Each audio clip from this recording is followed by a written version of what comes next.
Morning America with Charles Gibson this morning. My bad. But first in this half hour, actress Uma Thurman is expected to take the stand tomorrow in the trial of a man accused of stalking her over a 2-year period. In a New York courtroom Tuesday, Thurman's parents testified that Jack Jordan sent more than a dozen emails to their daughter, in addition to leaving her numerous love letters. It is the latest case of celebrities going to court to keep alleged stalkers away. Here's ABC's Sharon Alfonsi. Thurman has built a career playing fearless women. But off-screen, this man left her trembling with fear. Jack Jordan, a 37-year-old grad student turned pool cleaner, is on trial for stalking Thurman. Do you still love Uma Thurman?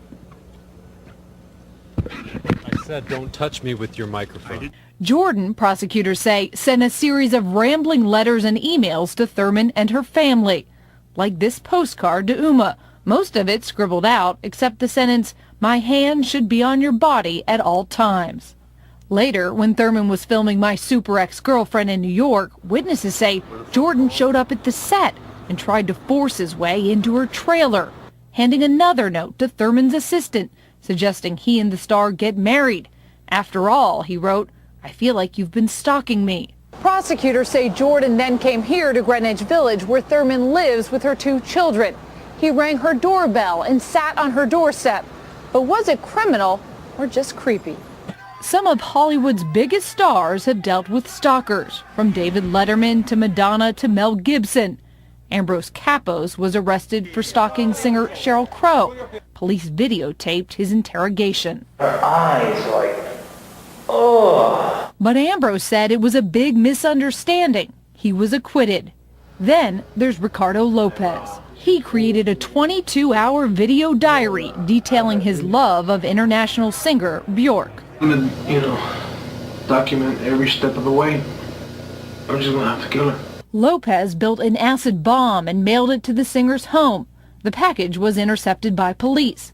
Lopez killed himself, but not before documenting every moment of the terrifying change, from fan to fanatic. For Good Morning America, Sharon Alfonsi, ABC News, New York. But what makes a fan turn into a fanatic? Is it mental illness or simply obsessive behavior? Joining us now is Dr. Michael Wellner, a forensic psychiatrist and an expert on stalking. Always appreciate when you're here. Michael, nice thanks to so see much. In the case of the stalker with Uma Thurman, he attended the University of Chicago. The man acquitted of stalking Sheryl Crow was a diver with the elite Navy SEALs. High-functioning people. Not what you normally would think a stalker would have that kind of background. Stalkers have very high opinions of themselves when they target celebrities because they feel that they're worthy, and yet sit with an awareness of how difficult it is for them to connect with people on a one-to-one.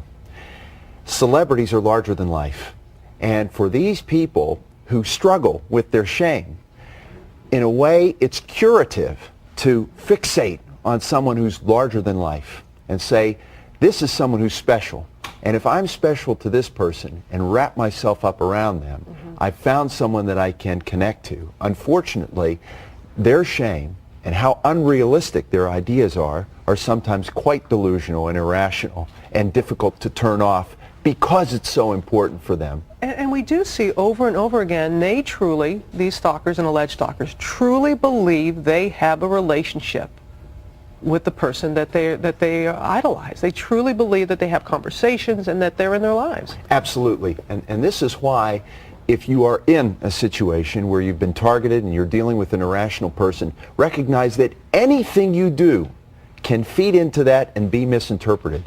When you're dealing with someone who thinks that they're having telepathic conversations, imagine that if you write an extensive letter, if you have a long conversation, that's going to be mismanaged and distorted, so you have to be very careful in how you communicate. And they give conflicting views with stalkers. We saw the man, Jordan, the man alleged stalking Uma Thurman, these love letters. But there's also a drawing that I want to show you, which is just startling. It's a drawing and it shows someone standing next to a gravestone saying tee hee, and yet he has these love letters as well. Rejection for someone who's so overly wrapped up in someone that they idealize is a tipping point for some to become dangerous to the victims.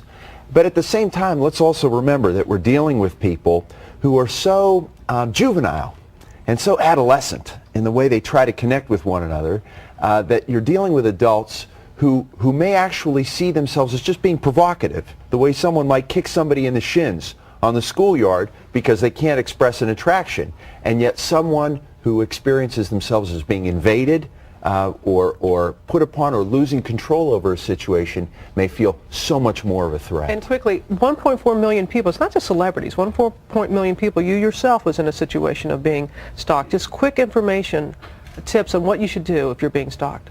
Very important. As little contact as possible. Being nice, unfortunately, is much more important to just be distant and set limits. At a very early stage, make it clear to the person, in writing and briefly, you're causing me a lot of distress. This is stalking. You have to use that expression, and you have to say, I've got evidence for this, and reflect it back to them. You have to burst their bubble, because they're living in a bubble of their own needs. And lastly, point out to them that the consequences of this are you're going to the police. In my experience, as well as in the experience of others, the NYPD and many other police departments are very sensitive to stalking, and when you have them involved to communicate, you can keep distance, keep safe, and you can penetrate the bubble before someone really gets out of control in their own fantasies and over-idealization. Very helpful information there. Thank you so much, Michael. It's a pleasure. Again, always good to see you.